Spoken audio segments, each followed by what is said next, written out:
an Unspoiled Network podcast. This is Spoil Me, covering the Children of Divinity Book 2, Evolve, chapters 11 and 12. In these chapters, we get our first mission joining up the England team with the Americans. And they actually wind up playing nice together. I was honestly a little bit concerned about it. And then there's this weird scene between Brian and Dr. Spears. What's happening? Welcome to Spoil Me.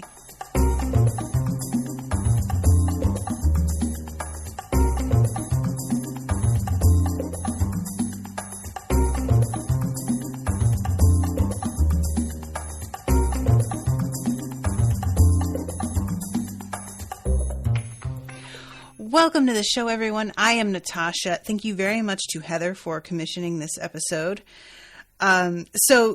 These two chapters, it was a perfect amount, 50 pages, exactly almost. And this starts off with this brief thing with Ethan McIntyre. Now, the scene opens with him. It says he ran the palm of his hand over the surface of his new desk and decided he didn't like it at all. The wood was fine, as was the intricate detailing that was reminiscent of a cathedral. The color was redder than the previous version's rich dark brown, but that wasn't the reason for his distaste. It just didn't feel right. The desk wasn't his. It had no sense of him, no energy.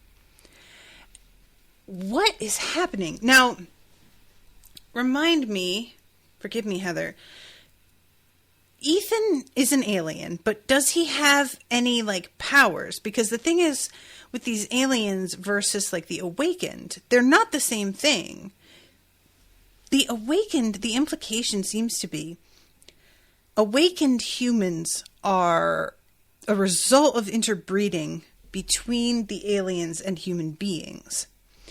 However, the aliens themselves don't exactly seem to have a superpower. They just have access to much superior technology. And I may be misunderstanding this, or just I may not have been given all of the information yet. But I was wondering if Ethan's reaction to this desk is due to him having a sort of ability of his own, where he can feel. It makes me think sort of what Briar's ability had been, where he could touch things and sense the history of them and what had gone on around them. And I'm sort of wondering if that's something that's going on here, or if this is like an unrelated thing, if it's not about a superpower, or is it just, sort of like even as a regular old human being, I'll have this sometimes where I'm like, I don't know what it is, but this isn't right. I just don't think so, Okay, Heather says you don't have all the info yet. Okay, cool. So he winds up getting interrupted here by Tristan Shaw, who comes in and is like, hey, so we found these weird things on our equipment when our tech team was just going in to fix some faulty cooling fans or something. And they are all over the place. There's no branding on them. We have no idea what they are, but they definitely transmit information, and they have definitely been there for a minute. I don't really know what we should do here. And McIntyre looks at them and knows exactly what the fuck they are. This is part of the technology of his foes. The, what is it called? He is part of the, I'm sorry, I keep forgetting them. They're the Genagir, but he calls them Jennies. And I can't remember if he is one of them or if he is part of the, I feel like there was a group that started with an I. Incarna. I was right. It was an I. Oh, I at least retained that much. So yeah, he sees these and knows precisely what it is. But he's in a really awkward position here because he doesn't, like, he can't tell. Can you imagine? He can't tell Tristan, oh, yeah, so I'm an alien. I'm thousands of years old. And this is definitely technology from the competing alien race who also occupies your planet, who's also thousands of years old. Funny story. We hate each other. And we're definitely, like, using your planet as a sort of breeding / training ground. No big deal. It's so, like, when I put it like that, it really does seem like a lot more fucked up. I don't think that that's as purposeful as it sounds. I think it is for Dr. Spears. I think it is as purposeful. Like, truly, he's treating the human race as a bunch of guinea pigs. But I don't feel that Ethan and Cassidy seem to see it that way. They almost seem to view themselves as, like, protectors of humans because I don't know if they knew that the Genagir were coming down here and messing around and they were like, I don't think so. We're definitely going to be a mitigating influence there. Or if they were already down here and Genagir were attracted because they don't like Incarna and they saw the Incarna here. I'll admit though, I may just be really biased because the people that are on our team are Incarna people, Incarna aliens. I'm calling them people. They're people. So my tendency is to just assume that the Incarna are good guys. And what if that's not true at all? What if I'm just assuming that because I don't know anything?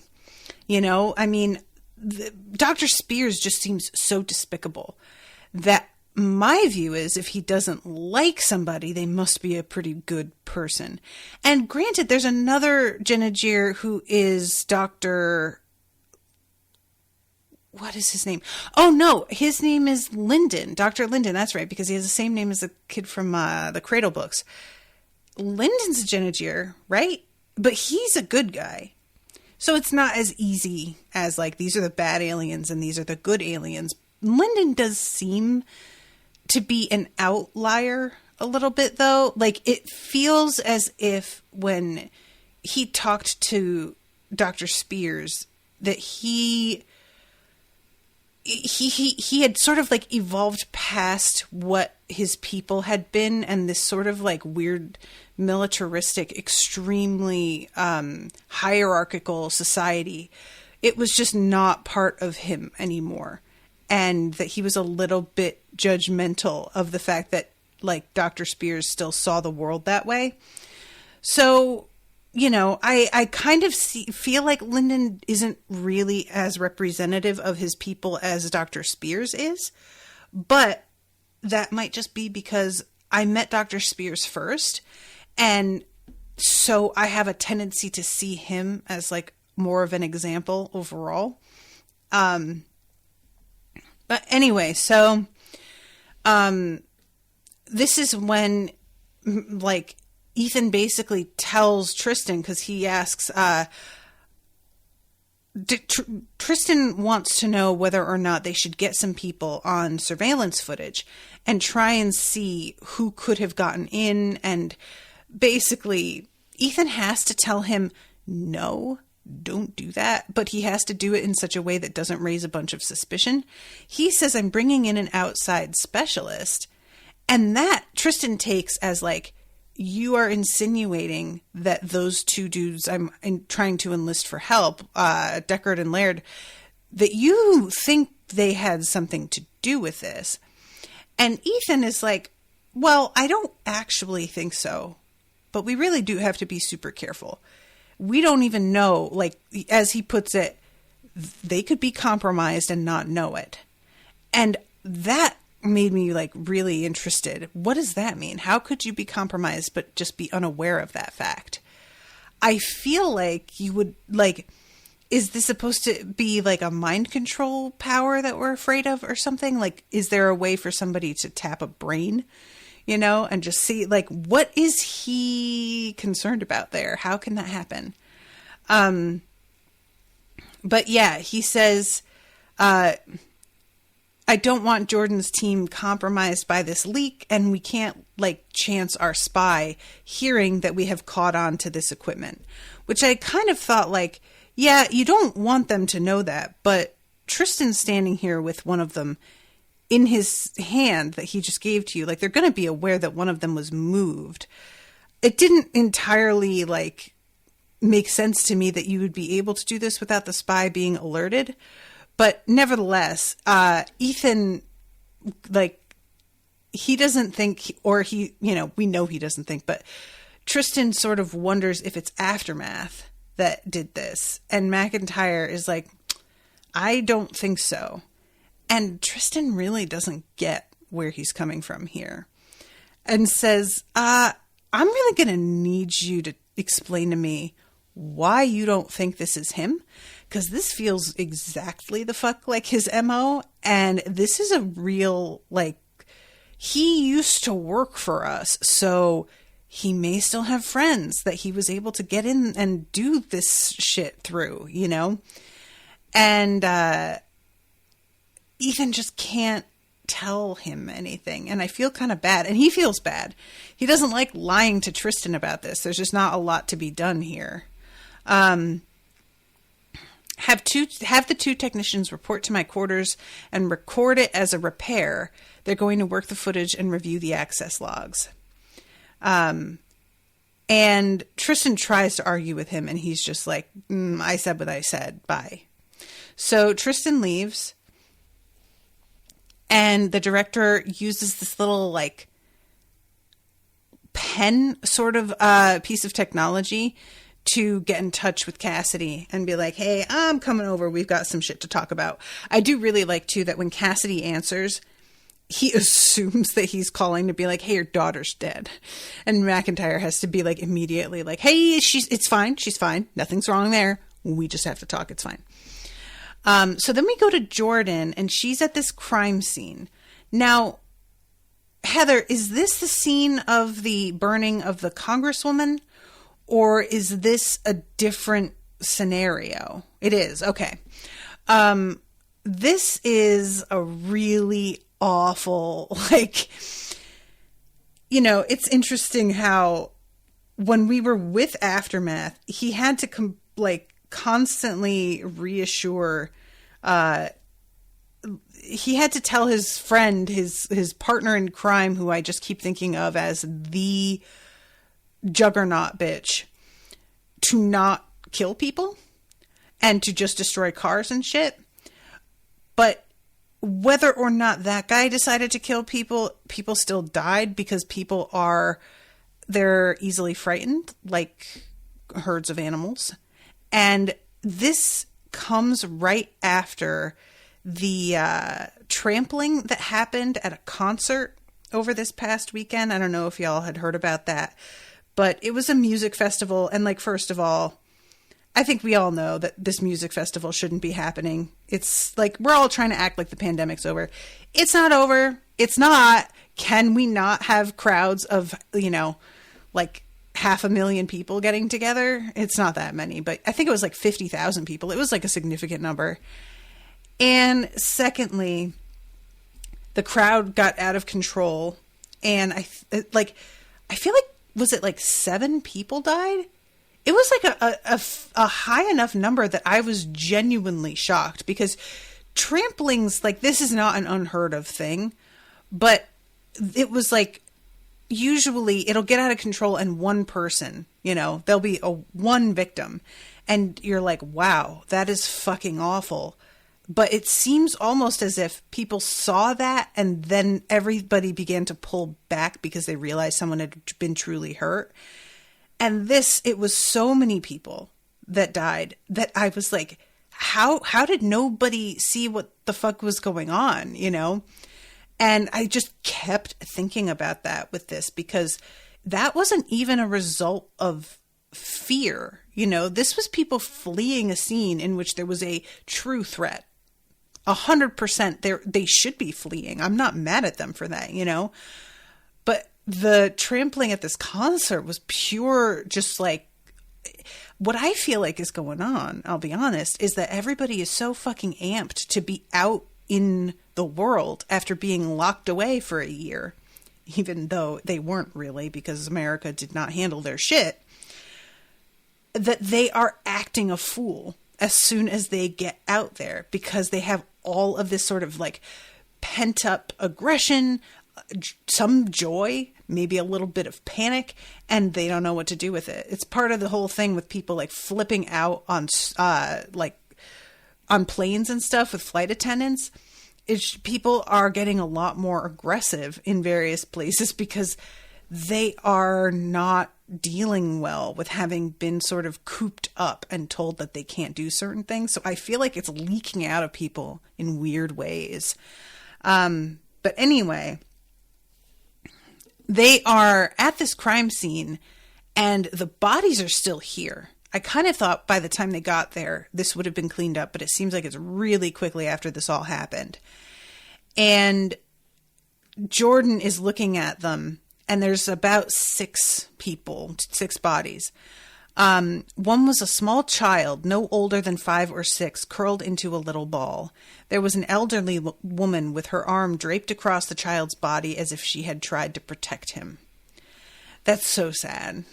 You know, this is the kind of thing that I could see actually happening. Like, and what makes you, like, because, you know, you like to think, I would never step on somebody. Like, of course I wouldn't trample anybody.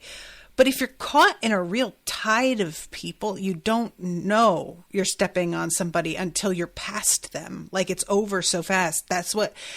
It's a weird sensation. If you've never been caught up in that kind of tide of humanity, you don't understand how out of control your own movements are. You go where people are shoving you, and it's really scary. I've been in this situation like maybe twice in my life. And you just realize that if people shoved you in a certain direction, there would literally be nothing you could do to stop them. You know, if you were, you know, if you're waiting for the subway and somebody decides to like shove you in front of a train, they could. There's just not a lot you can do. And it makes you just feel really out of control. And I think we all like to believe that if it was us, we could have stopped it, or we could have seen and made other people stop it. And it just isn't really how it works. So Jordan is struggling with trying to sort of shelter Lily. And she's not actually trying to shelter Lily. Lily, like, has a moment where she is looking over at Jordan and is like, it's almost like she's mutely trying to ask for help. And Jordan recognizes what Lily's going through because she remembers having seen her first like body of an innocent victim. She knows what it's like, but also she's like, a bitch is going to have to get used to this because this is the job. So I can't keep her from experiencing this fully because that's not going to help her. She needs to get used to this to a degree. Like, you can't get used to it, but you have to learn how to handle it and how to compartmentalize. And obviously, Jordan is just a lot better at doing that emotionally than Lily is. And I think part of that is innate personality differences, but also a lot of it is training, you know? And I don't just mean like professional training. I mean training mentally.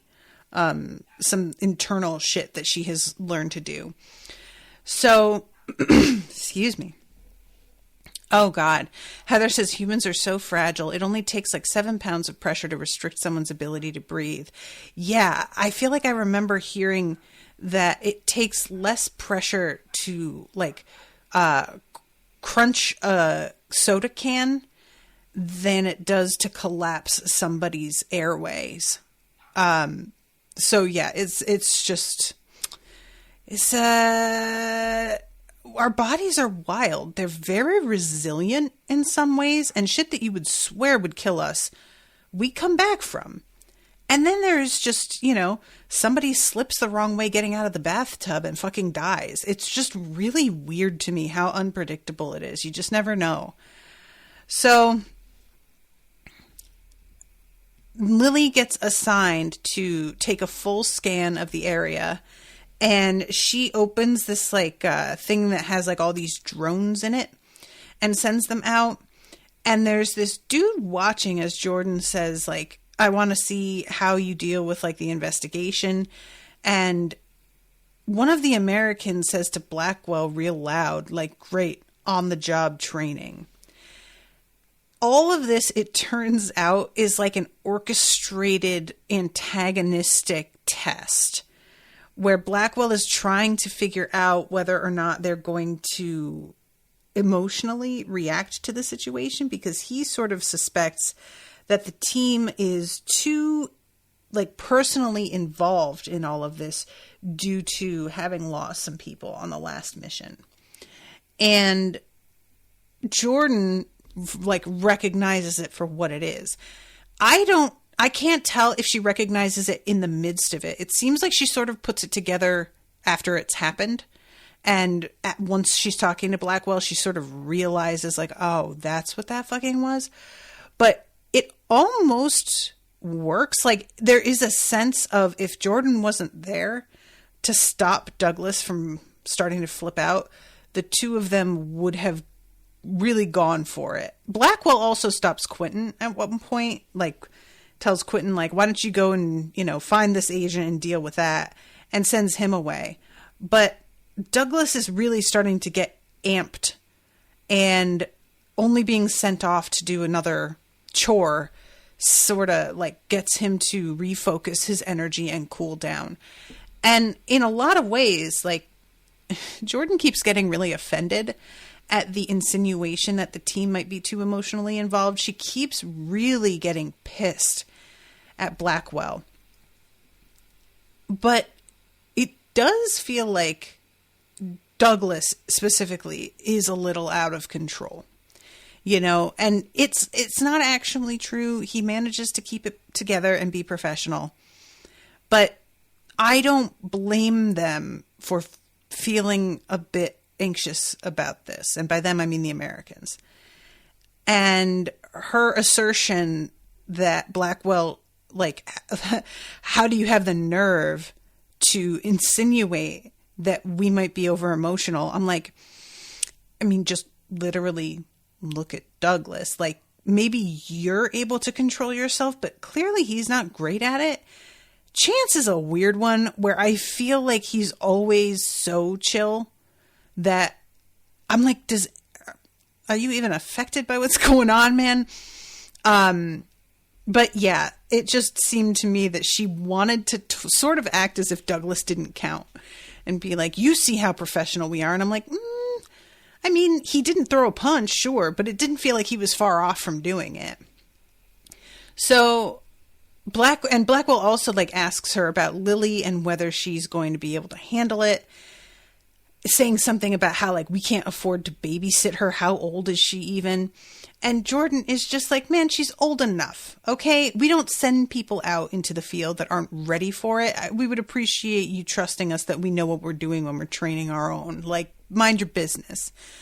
And Blackwell is like, look, it's not like your organization isn't trustworthy, but it makes people want blood when they lose some of their own people. It injects emotion into a situation where detachment is safer. We don't add risk when it can be avoided. This isn't a training assignment. And she says, neither do we. And I don't appreciate you having your man test us. And this is when he says, oh, you caught that, huh? And apologizes. And she's like, prove you're sorry by trusting us to do our job. And it seems like this conversation ends on a good note, but then later on he says something again, sort of insinuating that they're, like, reacting too emotionally, and it completely flies out the window. And what's funny about this is all of this conversation and her sort of, like, frustration and mistrust of him is layered between moments of Jordan getting extremely flustered because she is deeply attracted to him and it is not going away. And she really doesn't care for this. This is so relatable. Anybody who has been in a relationship for a long time and truly still loves their partner, but they're having this reaction to somebody, you know what I'm talking about. And it's so annoying because you can tell yourself all you want. No, don't even think that. No, stop it. Don't. Doesn't matter. Your brain's going to do what it's going to do. Your body's going to do what it's going to do. And there is nothing like the involuntary blush, which happens to her several times. Because when you have chemistry with somebody, it's just like it's chemistry, like the word chem. There's a chemical reaction, I swear to God, that like springs up between you and this other person. And shit just starts happening without your permission. And you become extremely aware of where they are in the room.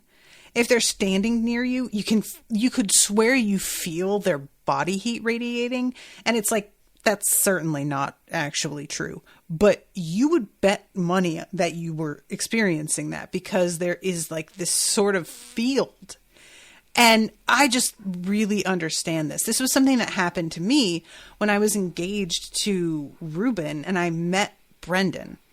And I just like, because, Owen, it all happened online via conversation. So there was no like physical sort of thing that went on between us.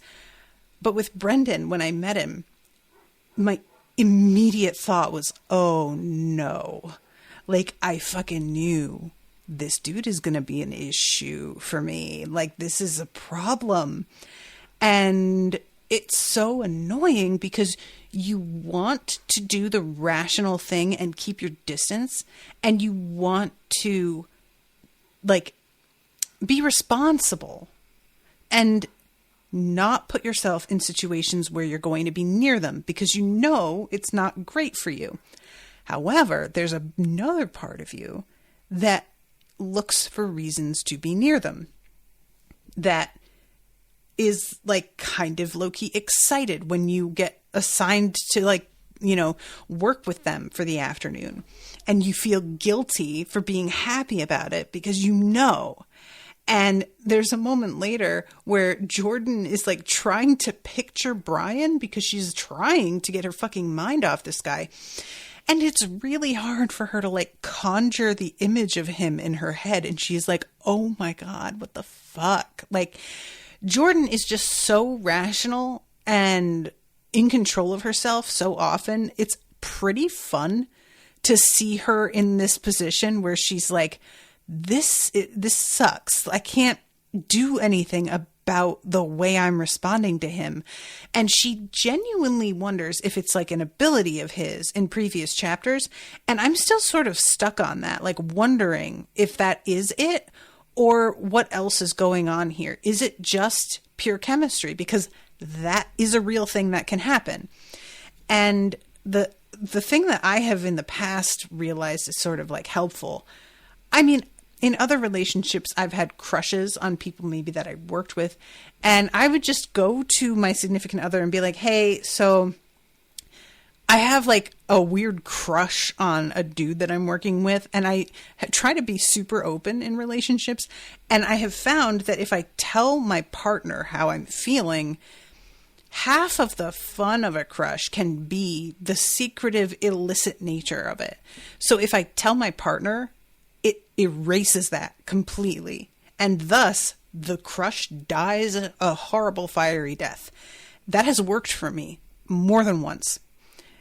I tried it with Brendan when I was with Ruben, and it didn't work at all. That was when I knew that was truly going to be a problem. And I wound up married to Brendan and not to Ruben. So there it is.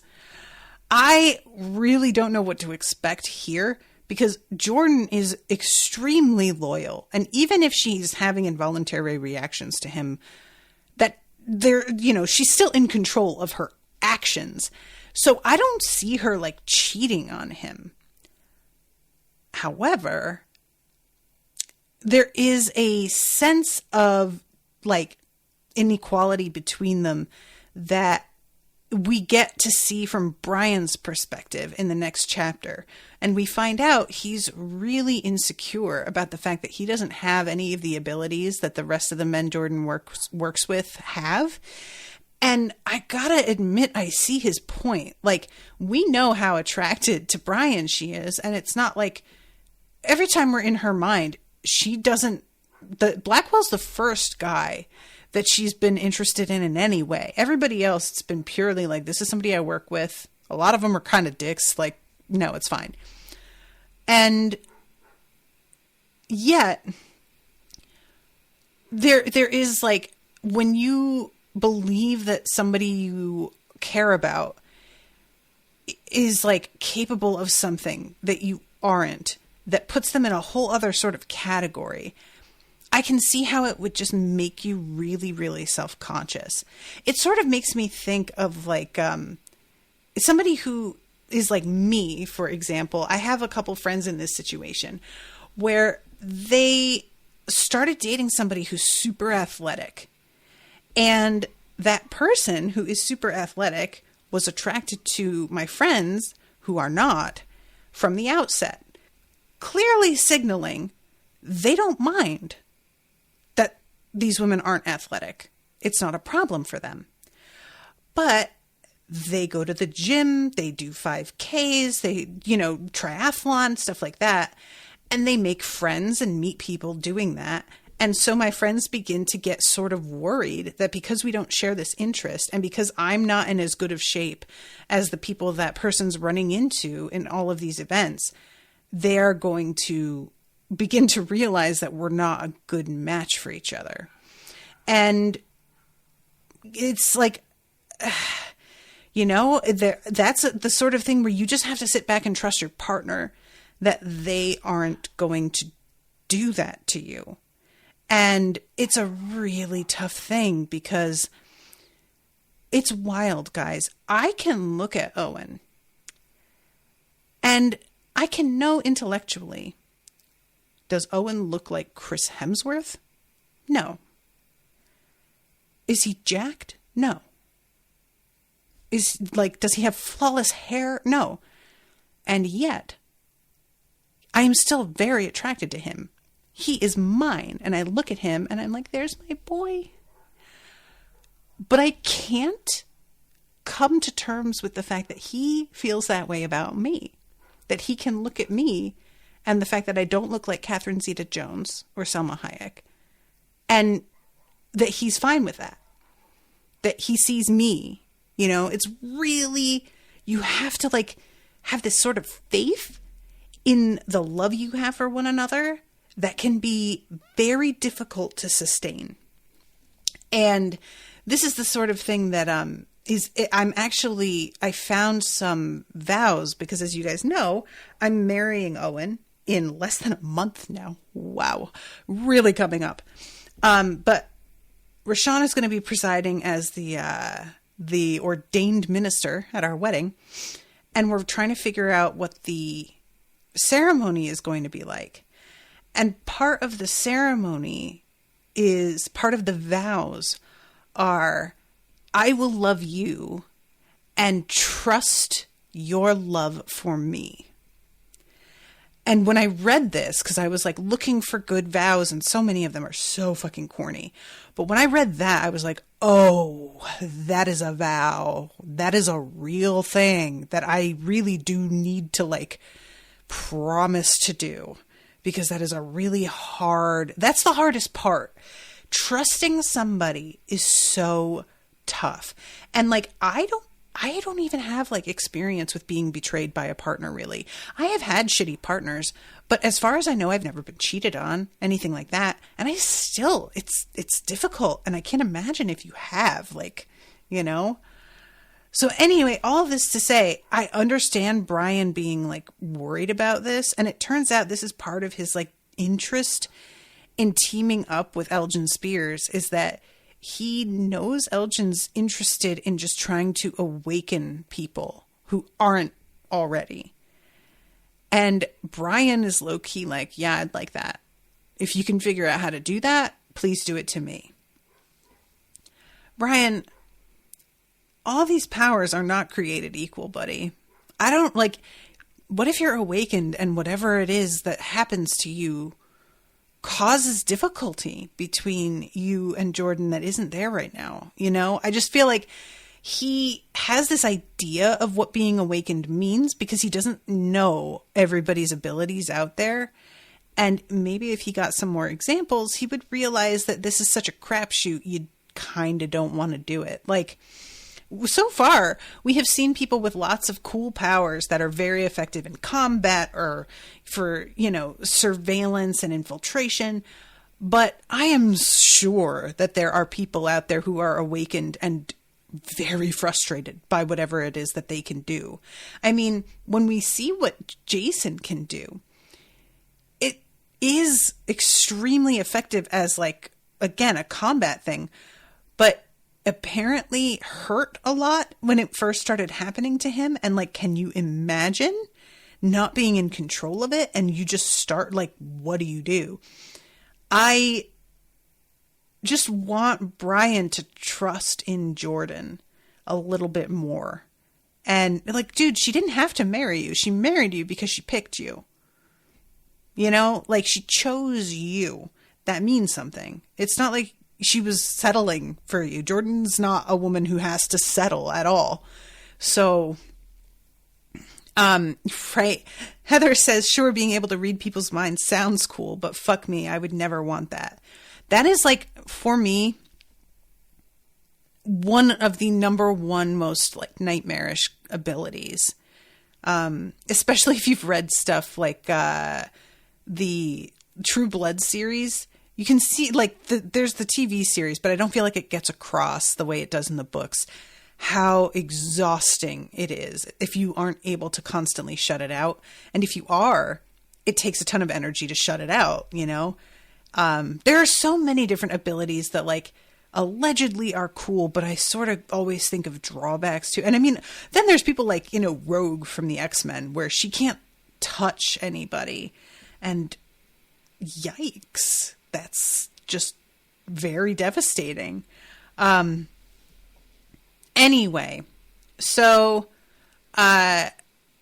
we have a moment later on after a lot of the like grunt work has been done, and they're starting to have to sit down and look at surveillance footage. And Lily gets sent to go get them all some food. And at first she's like obviously feeling like she's being sent away because she's the kid. And I think it's Janowitz that tries to reassure her he still goes and gets food for them sometimes too. And it's not a statement about her ability or anything. But she doesn't really buy it. And then Jordan steps in and is like, hey, BT Dubs, you did a really good job today. And Jason backs her up and also continues to encourage her. And when we're in Jordan's head, she's like, and I'm not just saying that, she genuinely like caught details that nobody else probably would have picked up on when they were so early in their career. She's pretty good at this. So I like that it's not just Jordan being like, she really needs a pep talk right now. It's her being genuinely impressed and deciding to tell her that. And it helps. So,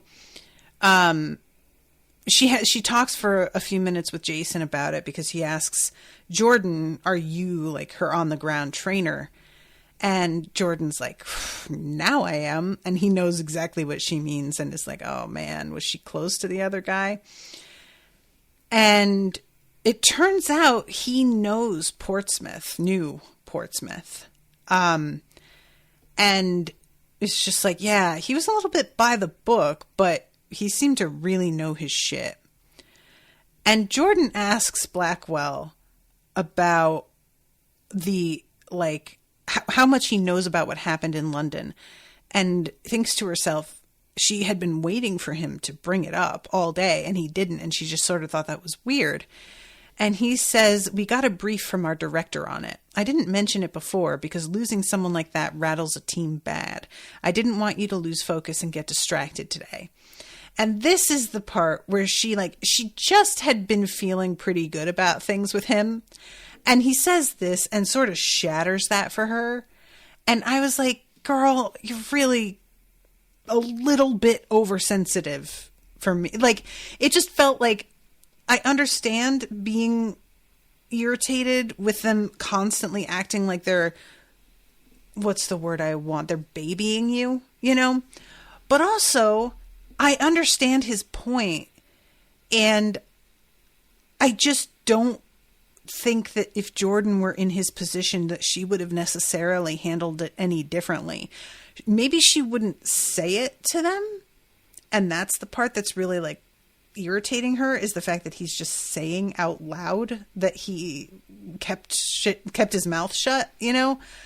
But it just seemed to me like she was acting like, how dare you? And I'm like, all he said was, I just think that we needed to keep our eyes on the prize today. That doesn't feel like a big deal. What, you know, just, it's fine. But whatever. Jordan, she's just feeling very prickly around him because of how she is attracted to him as well, too. I think that she's kind of more defensive because she's a little irritated at her attraction. So, and he tries to like defend himself, and he says something about how people on his team reacted to a mission where they lost folks, and says like they were just out for blood and they really didn't care who it was from. And Chance just is like, you know what? It's 4 a.m. How about we take a break? We have our food, and tries to sort of diffuse the situation. They're all about to, everybody is like ready to let this go except for Jordan. And she has to take a moment. I love that. I think Chance is the one. Yeah. He says to Jordan, look, you have a really high metabolism, and when you are hungry, you kind of freak out a little bit. So like, no offense, but you may want to get something to eat before continuing to talk about any of this. And I'll tell you what, nobody wants to hear that their blood sugar can affect their mood like this, because it makes you feel like a sort of irrational child. But being hangry is a genuine thing. And I have had so many instances where I suddenly feel like I want to bite Owen's entire head off. And I'm like, why am I so angry? And then I realize I haven't eaten in 7 hours. And I'm like, oh God, that's what it is. It truly just, it fucks with you. This is part of why when I worked in the hospitality industry, being hostess at breakfast was the worst. Dinner, great, fine. People are having cocktails first. They're in a good mood. They're dressed up. They're looking forward to a nice evening. Even lunch, you know, oftentimes people like they're here because they have the day off, so they're in a great mood. Breakfast, people come down and they are ready to murder somebody for a pancake. Like, that's just, they are in for a fight if they do not get a table now and get their food now. And honestly, I understand.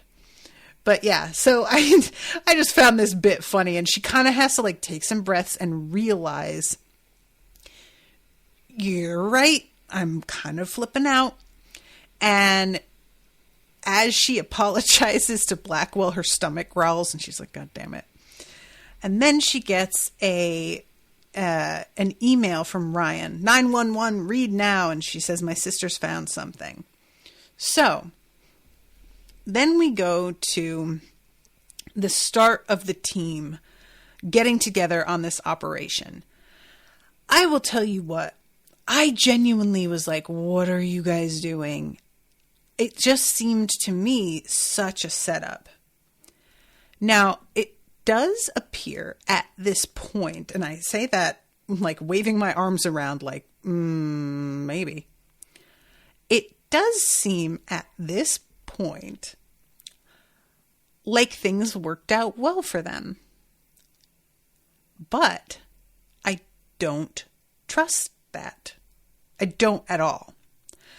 It feels sus to me that they were able to capture these guys and sneak up on them the way that they did, and, supersonic hearing woman, like, was like, I'm just sort of wondering if this is like one of those situations where, well, being apprehended was exactly what I wanted, like, it just feels a little bit too easy. I say that, but it doesn't seem like our team of villains doesn't fight back. But of course, they can't just not fight back. That would be too obvious. I'm just genuinely like, I can't decide. It just feels like it would. I was so sure that it was a setup, that the fact that it seems it wasn't a setup is unacceptable. Like, I am still so certain that I feel like, all right, well, I just missed something. There's a different thing going on, clearly. And I might be wrong about that. Maybe they did get apprehended. But I feel as if the fact that Aftermath wasn't there, and what's the other girl's name? Calamity? Is that her name? She wasn't there. Who else? Who did they capture? They captured Decibel. They captured Fault Line. They got him, right? Yeah. And then they got a guy who like phases in and out of matter. I can't remember his name. I don't remember that guy. I'm sure he was mentioned, but his ability is rad and like honestly pretty freaky. And they managed to capture him even though he's like in the midst of sinking into the floor. And I don't know if he was aware that there was a technology that could force him to like unphase and come back out of the matter that he was trying to dissolve into. But he seemed pretty surprised that they were able to fucking grab him. So that's like one of the only reasons that I think it was just maybe they genuinely did get got. But I don't know. The fact that Calamity and Aftermath weren't there is the big red flag for me, where I'm just like, all right, then where are they? Like, they split their team up purposefully and he kept his right-hand person with him. And I just don't think that that is circumstantial. It feels planned. Everything with them is so planned. And the thing about our team as they're like coming in is they know this is likely a trap, but they're kind of fucking stuck because it's like, well, okay, we know that, but then that leaves us doing what? Nothing? And just sitting here and like letting them attack again? We can't do that either. So they have to go into it with the awareness that like, yeah, this is probably going to go left. We don't know how, and we have to be prepared for it to go left. But we also just have to go for it. And the fight scene between all of them like is really interesting to read because this ability, the series of abilities that they all have, we haven't seen them go up against one another like 1-to-1. The last time that they tried to catch Aftermath, it felt like it was like a bunch of red shirts and then Aftermath who had a literal decoy set up.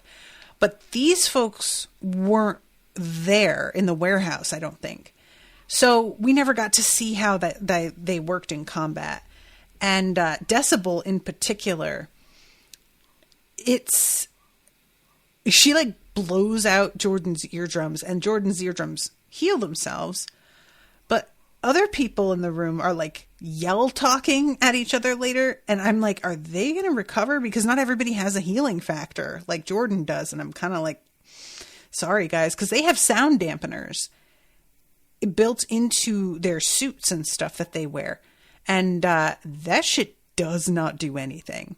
They get blown out almost immediately. It's just, there's no contest at all. So I kind of worry about the hearing of everybody else on the team. Granted, Jordan was like in the direct path. Like this woman was aiming for her essentially. But nevertheless, it sounds like it sucks. And I'm somebody who's really sensitive to sound. I have a lot of like, my sense of smell is really strong and my hearing is it's not strong per se. It's just that loud sounds will get to me really badly. But my eyesight is trash. So the sound thing, though, I feel like this would take me out. Like, that would be it. I would just be like, I'm not putting myself through that again. I think part of it is connected to the fact that I have migraines consistently. And it just feels like, wow, that just fast tracked me to a day of vomiting. Yay, this sucks, you know? So this is when we see Jason's ability. And he's standing around before they, like, do their attack, their, what's the word I want? Mission, I guess. In like diving shorts. So I'm guessing like a sort of neoprene black, you know, and Jordan is just like, God damn. She's off to the side thinking to herself, I think he may be literally the most perfectly like sculpted man I've ever seen. And even Lily is like, wow. But with Jordan, it seems like it's much more exaggerated with her. Everybody, like, it's not like the guy is unattractive to anyone, but Lily is having like a very, well, damn. And Jordan is staring. So she gets like comments from Douglas and Chance about like, hey girl, how about you tone that down a little bit? Cause you just staring. And she keeps getting really embarrassed because she doesn't realize that she's doing it until somebody points it out. There just keeps being little moments where it's like, and Douglas mentions something about this guy being in shorts, and Jason's like, well, I haven't gotten many complaints, and like looks over at her, and I was just like, dude, don't. What are you doing? Like, I didn't like him drawing attention to it. Don't. What are you doing? He likes her. Is he going to try and get her to cheat? Don't do that. Come on, man. But anyway, so this results in apprehending all three of these guys. And they are the only three that were there, right?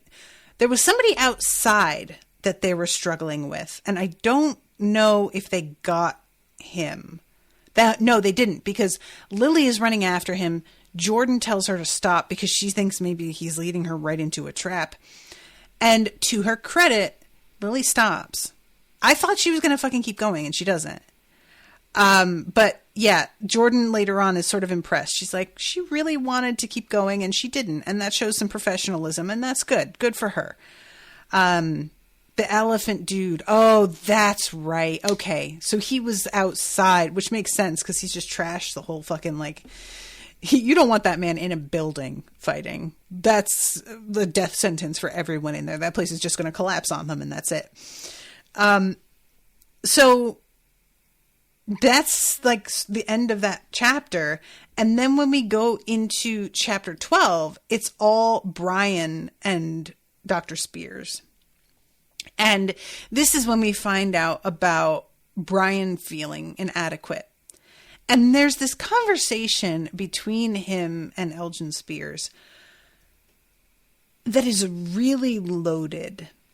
And Brian keeps giving Elgin more credit or less, depending on your point of view, than he deserves. He gives him more credit for being harmless and unaware, and less credit for his actual like knowledge of the situation, because we know what Dr. Spears actually is and how much he knows. But when he's talking to Brian and he asks directly, is Jordan awakened? Brian doesn't tell him the truth and isn't sure whether Dr. Spears knows or not. And I just kind of would, if I were Brian, I'd have handled it the same way and just said no, or else I don't know about it. But I think being asked would be an indicator to me that Dr. Spears knows something. Brian just doesn't seem, I think Dr. Spears has built such a believable facade of like the playboy that him spinning the whole conversation as simply being about Jordan being attractive and being a challenge sort of puts Brian off his guard.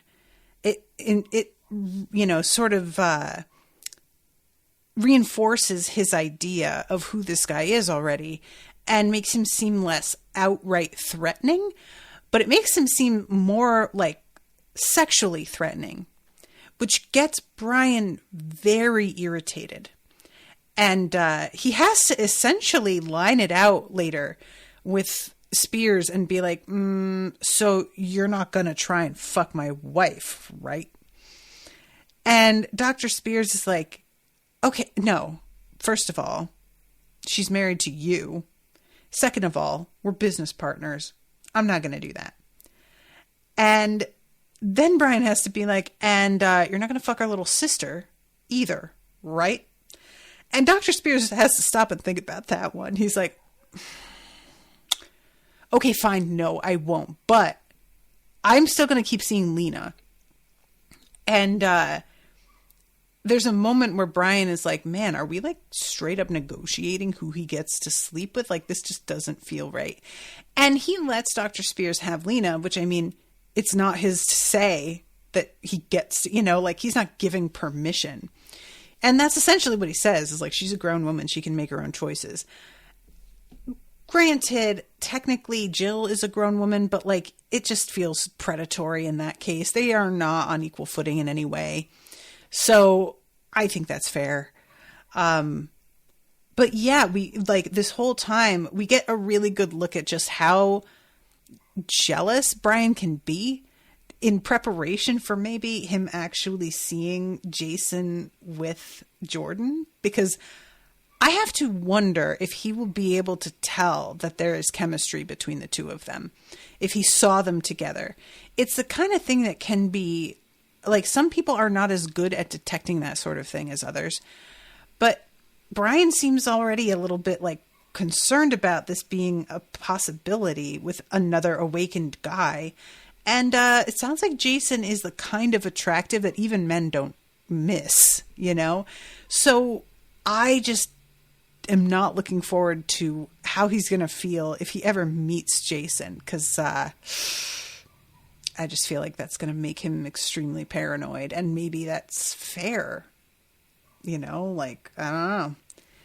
So yeah, and like him wanting to be awakened,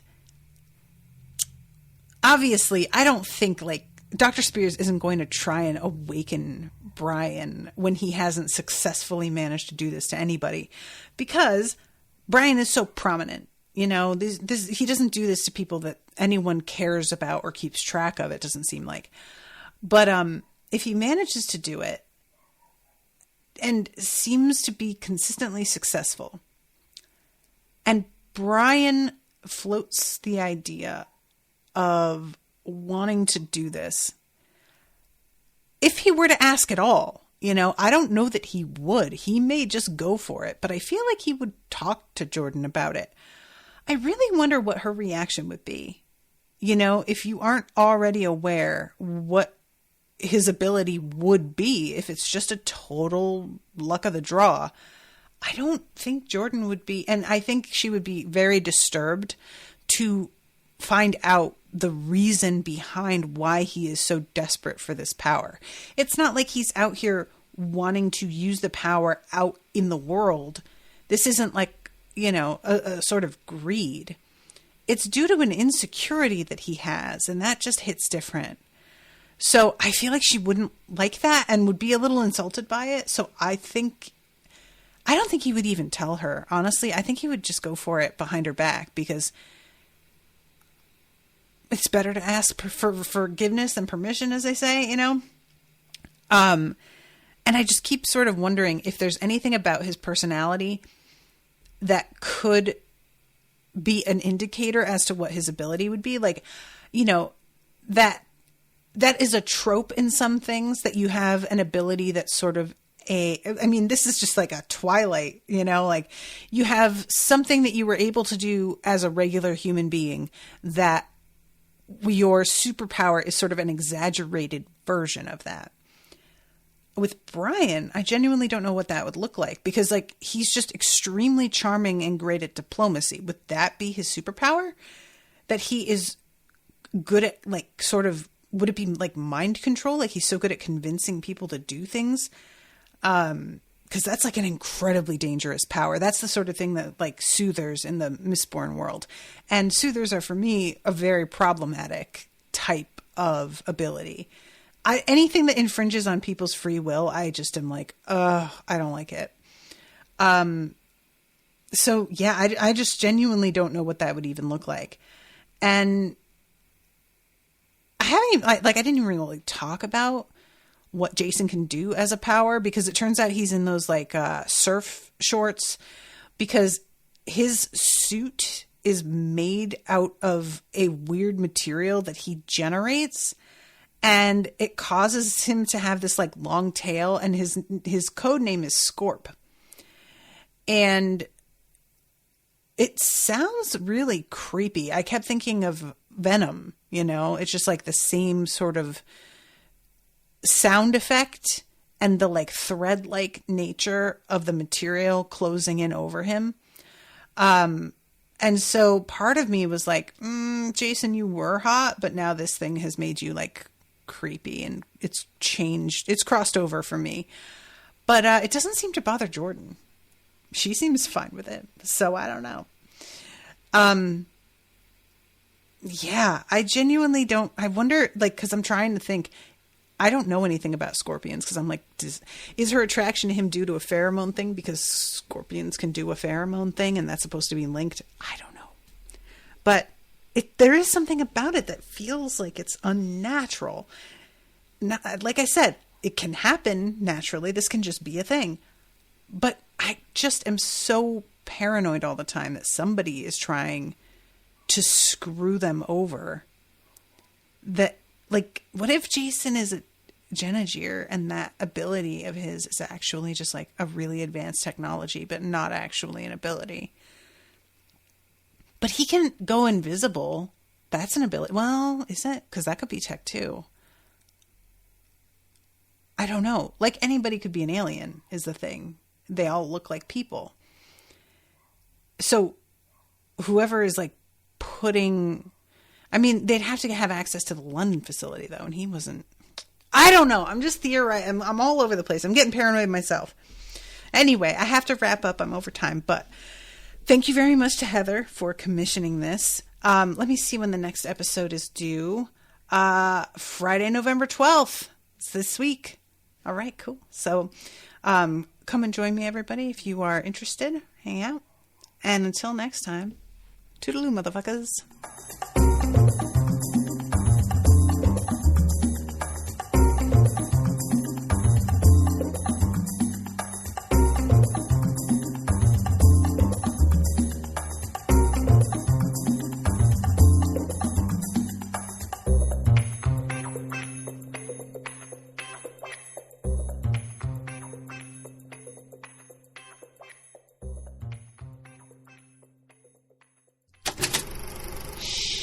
That was an Unspoiled Network podcast.